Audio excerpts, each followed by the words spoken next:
जय श्री कृष्ण। प्रिय दर्शकों, भक्ति के अनेक प्रकार हैं। उनमें से एक का नाम है निर्भरा भक्ति। प्रपत्ति अर्थात अनन्य भक्ति, शरणागति, आत्मनिवेदन, समर्पण आदि के साथ इसका प्राय सादृश्य है अर्थात समानता है। इस भक्ति में भक्त स्वाभाविक ही केवल भगवत चिंतन परायण रहता है। से सारा काम भगवान करते हैं। इसके कई स्तर हैं और अधिकार भेद से उनके पृथक पृथक स्वरूप और उपयोग हैं। निर्भरा भक्ति में सबसे पहली आवश्यक चीज है विश्वास। भगवान में जिसका यह दृढ़ विश्वास होगा कि भगवान सर्वशक्तिमान हैं, सर्वेश्वर हैं, मेरे परम आत्मीय हैं, वही अपने किसी काम के लिए भगवान पर निर्भर करेगा। संसार में भी हम देखते हैं कि किसी भी क्षेत्र में और किसी भी काम के लिए जिसमें विश्वास होता है उसी पर मनुष्य भरोसा करता है। जिसके संबंध में मनुष्य की यह धारणा होती है कि इससे मेरा काम नहीं सधेगा अथवा सधेगा, इसमें संदेह है, या मेरा काम साधने की इसमें योग्यता तो है परंतु मेरा काम यह करेगा क्यों करेगा, अथवा यह मेरा हित तो करना चाहता है परंतु इसमें योग्यता एवं शक्ति का अभाव है, उस पर मनुष्य कभी अपने काम के लिए निर्भर नहीं कर सकता, चाहे वह कितना ही शक्तिमान हो अथवा कितना ही सुहृद हो। प्रिय भाई बहनों, जिसमें दोनों बातें हों उसी पर मनुष्य भरोसा करता है और यही भरोसा बढ़ते बढ़ते निर्भरता के स्वरूप में परिणत हो जाता है, बदल जाता है।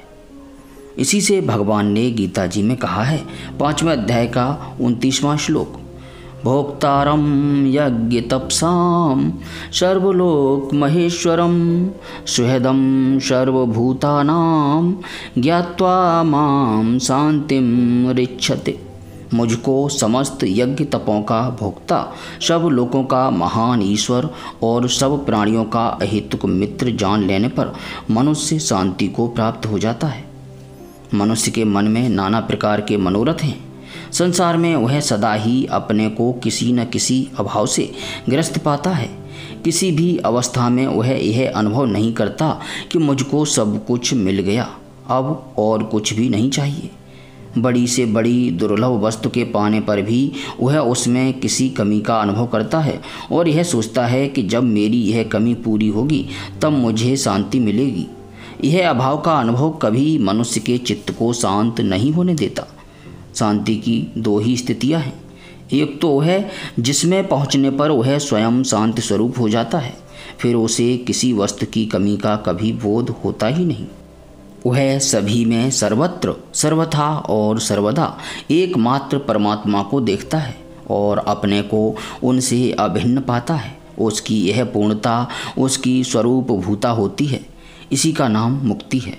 दूसरी वह स्थिति है जिसमें वह अपने को सदा सर्वदा भगवान के संरक्षण में पाता है, जहाँ भगवान अनंत हाथों और अनंत शक्तियों से उसकी कमी को पूरा करने के लिए सदा प्रस्तुत रहते हैं, परंतु उसे भगवान को पाकर किसी कमी का अनुभव होता ही नहीं। वह कृतार्थ हो जाता है। यहाँ तक कि मुक्ति की ओर भी उसकी दृष्टि भूल कर भी कभी नहीं जाती। वह इस बात को पहले ही जान चुकता है कि जगत में जितने भी यज्ञ तप किए जाते हैं विभिन्न देवताओं के रूप में एकमात्र भगवान ही उन सब के भोक्ता हैं। अतएव देव उपासना रूप कर्म से जिनको जो कुछ भी फल मिलता है सब भगवान के अपरिमित भंडार से ही आता है। भगवान ही सब लोगों के विभिन्न ईश्वरों के एकमात्र महान ईश्वर हैं और वे भगवान जीव मात्र के परम सुहृद होने के कारण मेरे भी परम सुहृद हैं। यह जानते ही उसे शांति मिल जाती है। उसे निश्चय हो जाता है कि अब मैं सब प्रकार से सुरक्षित और पूर्ण काम हो गया, क्योंकि जिनमें समस्त सत्कर्मों का फल निहित है वे सब ईश्वरों के ईश्वर सर्वशक्तिमान भगवान जब मेरे परम सुहृद हैं तब मुझे किसका डर और किस बात का अभाव रह गया। ऐसी अवस्था में वह सब प्रकार से भगवान पर निर्भर करके निश्चिंत और शांत चित्त हो जाता है।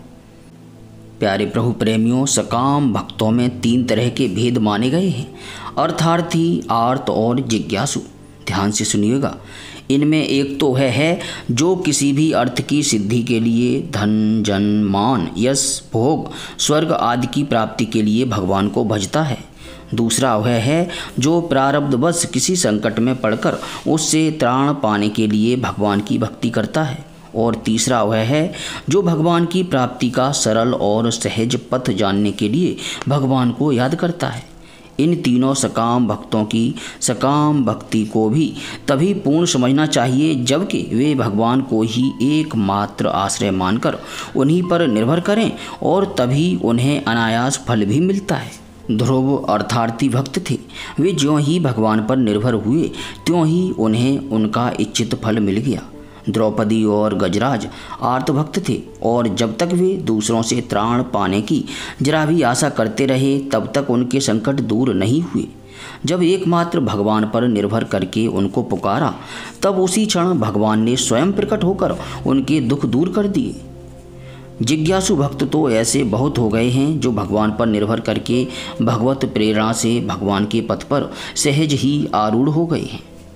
सकाम भाव की इस निर्भरता के लिए बंदर के बच्चे से तुलना करके संत लोग बिल्ली के बच्चे का दृष्टांत दिया करते हैं।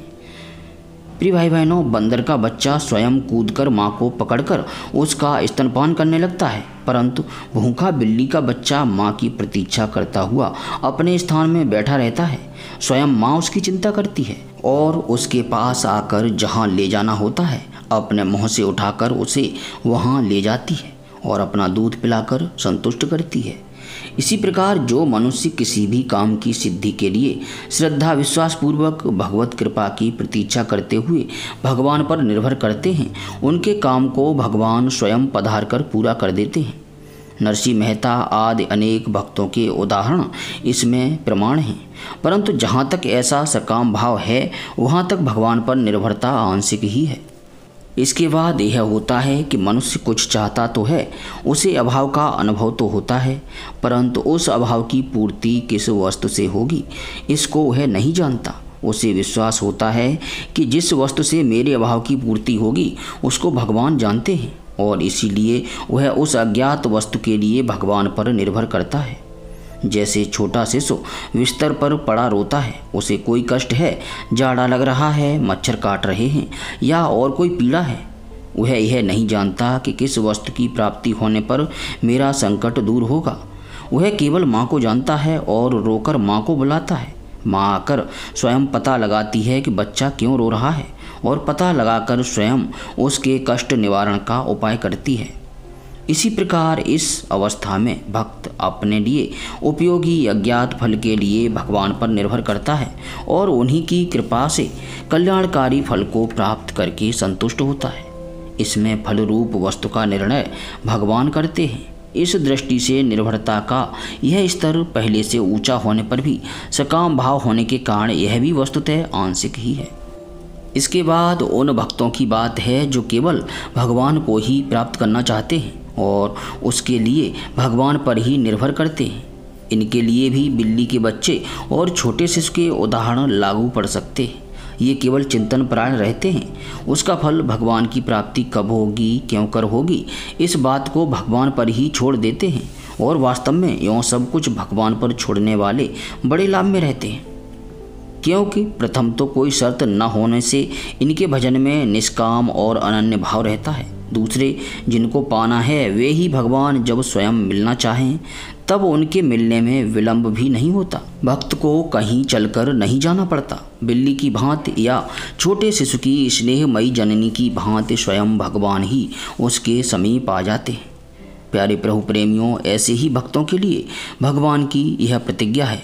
श्रीमद् भगवद गीता जी के 9वें अध्याय का 22वां श्लोक, अनन्यास चिंतयन्तो माम ये जनाः पर्युपासते तेषां नित्याभियुक्तानां योगक्षेमं वहाम्यहम्।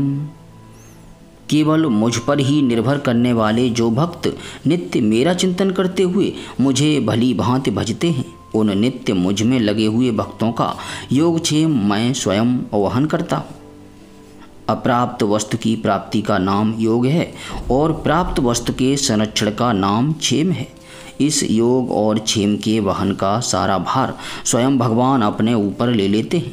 संसार में हम देखते हैं कि अल्पज्ञ और अल्प शक्ति वाले होने पर भी जिन पर हमारा विश्वास होता है, वे वैद्य डॉक्टर जब हमारे इलाज का भार ले लेते हैं तब हम निश्चिंत होकर उन पर निर्भर करने लगते हैं, अपना जीवन उन्हें सौंप देते हैं।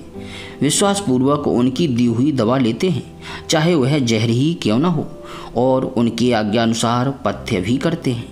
हमारी असमर्थता में कोई श्रेष्ठ पुरुष जिनकी शक्ति और हितैषिता पर हमारा विश्वास होता है हमारे जीवन निर्वाह का भार ले लेते हैं, तब हम निश्चिंत होकर उन पर अपने को छोड़ देते हैं। केवट के विश्वास पर नौका में बैठ जाते हैं, चलाने वाले पर निर्भर करके मोटर और हवाई जहाज में बैठ जाते हैं और मन में कोई चिंता नहीं करते। तब स्वयं अपने मुँह से हमारे सुहृद होने की घोषणा करने वाले सर्वसमर्थ, सर्वशक्तिमान, सर्वज्ञ, सर्वलोक महेश्वर भगवान पर निर्भर करने में तो हमारा कल्याण ही कल्याण है। वे हमारे परम सुहृद हैं, इसलिए कभी अकल्याण नहीं कर सकते। सर्वज्ञ हैं, इसलिए हमारा कल्याण किस बात में है इसको अच्छी तरह जानते हैं। वे कभी भूल नहीं कर सकते। और सर्वशक्तिमान हैं, इसलिए हमारा कल्याण अनायास ही कर सकते हैं। और वे यहाँ तक जिम्मा लेने को तैयार हैं कि तुम्हारे लिए जो आवश्यक अप्राप्त वस्तु है उसकी प्राप्ति मैं करा दूंगा, और जो आवश्यक वस्तु प्राप्त है उसकी रक्षा मैं करूंगा। इतने पर भी हम यदि उन पर निर्भर करके उनके चिंतन परायण नहीं होते तो फिर हमारे समान मंद बुद्धि और मंद भाग्य और कौन होगा। इसके बाद की वह अवस्था है जिसमें भक्त भगवत चिंतन रूपी क्रिया भी अपने अहंकार से प्रेरित होकर नहीं करता। वस्तुतः वह स्वयं कुछ करता ही नहीं, भगवान ही उसके द्वारा सब कुछ करते कराते हैं। वह तो केवल उनके हाथ की कठपुतली मात्र होता है। जैसे जड़ कठपुतली को नट अपने इच्छानुसार इशारे पर नचाता है, वह कहीं कुछ भी नहीं बोलती, उसी प्रकार निर्भर भक्त यंत्री भगवान को सब कुछ समर्पण करके यंत्रवत उनके इशारे पर नाचता रहता है। वह अपने लिए किसी वस्तु की या कार्य की कोई आवश्यकता ही नहीं समझता। वस्तुतः अपना भी उसे कोई पता नहीं रहता, क्योंकि वह तो अपने को उनके हाथ का यंत्र बनाकर अपनेपन को पहले ही खो चुकता है।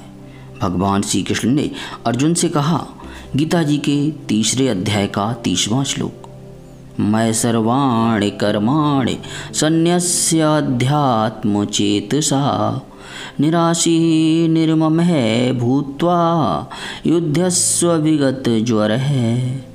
तुम सब कर्मों का अध्यात्म चित्त से मुझ में संन्यास अर्थात भली भांति निक्षेप करके आशा ममता को छोड़कर संताप से मुक्त होकर युद्ध करो। प्रिय भाई बहनों, न्यास का अर्थ है निक्षेप यानी डाल देना। कोई वस्तु, कोई काम किसी दूसरी वस्तु पर या किसी दूसरे पुरुष पर छोड़ देने का नाम न्यास है।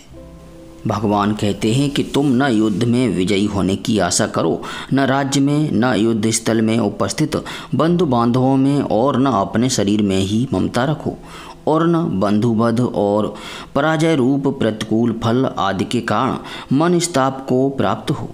आसक्ति होगी तो विजय की आशा रहेगी, अहम भाव होगा तो उसके फलस्वरूप ममता होगी, और द्वेष होगा तो मन स्ताप होगा।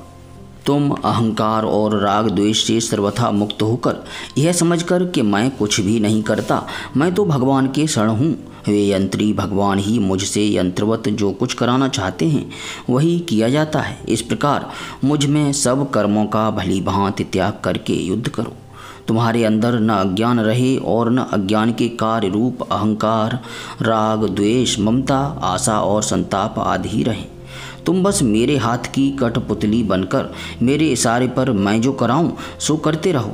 यह न्यास योग ही आगे चलकर निर्भरा भक्ति हो जाता है। इसमें भक्त का समस्त भार उसके भगवान पर रहता है, परंतु भक्त भी इतना परतंत्र हो जाता है कि वह कर्म या कर्म फल की तो बात ही क्या, अपने अस्तित्व तक के लिए भी भगवान पर ही निर्भर करता है। जैसे दिन का अस्तित्व सूर्य पर या जीवन का अस्तित्व प्राणों पर निर्भर है, उसी प्रकार ऐसे भक्त का जीवन अपने परमाधार भगवान पर निर्भर करता है। उसका आत्मा, प्राण, मन, धन, जीवन, परिवार, संपत्ति, लोक परलोक, भोग और मोक्ष सब कुछ एकमात्र भगवान ही होते हैं। भगवान भी ऐसे भक्त के परतंत्र होते हैं, वे भी उसके नचाए नाचते हैं। भागवत जी में भगवान कहते हैं, मैं भक्त के पराधीन हूँ, स्वतंत्र की तरह कुछ नहीं कर सकता। भक्तों के प्रेम ने मेरे हृदय को सर्वथा अपने अधीन कर लिया है। वे भक्त मुझे बहुत ही प्यारे हैं। मुझ में अपने हृदय को सदा के लिए बांध देने वाले, मेरे ही इशारे पर सब कर्म करने वाले समदृष्टि साधु पुरुष मुझको अपनी भक्ति से वैसे ही वश में कर लेते हैं जैसे पतिव्रता स्त्री अपने सदाचारी पति को वश में कर लेती है। धन्य है। परंतु भक्त कभी यह कल्पना भी नहीं करता कि भगवान मेरे अधीन हैं। वह तो अपने को संपूर्ण रूपेण समर्पण करके अन्य किसी कल्पना के लिए अपने अंदर गुंजाइश ही नहीं रहने देता। प्यारे प्रभु प्रेमियों, निष्कर्ष यह है कि भगवान की निर्भरा भक्ति बहुत ही उपयोगी और शीघ्र कल्याणप्रदा है। भगवान पर विश्वास करके पहले निर्भरता की भावना करनी चाहिए और भगवान की कृपा प्राप्ति के लिए भगवान का नित्य अनन्य और निष्काम चिंतन करते हुए भगवान पर पूर्ण निर्भर होने का यत्न करते रहना चाहिए। इस साधना में प्रधान 4 बातें हैं: दृढ़ विश्वास, संसारी चिंताओं का सर्वथा त्याग, अनुकूल आचरण और अनन्य चिंतन। निर्भरा भक्ति का यह वीडियो आपको कैसा लगा, इसके लिए कमेंट करके अवश्य बताइएगा। किसी प्रकार की त्रुटि के लिए क्षमा चाहते हुए हाथ जोड़कर आप सभी से विनम्र विनती है कि अपने हृदय में गदा, शंख, चक्र और पद्मधारी भगवान के शांत चतुर्भुज स्वरूप का स्मरण करते हुए हृदय से बोलिए हरे कृष्ण कृष्ण कृष्ण हरे हरे, हरे राम राम राम हरे हरे।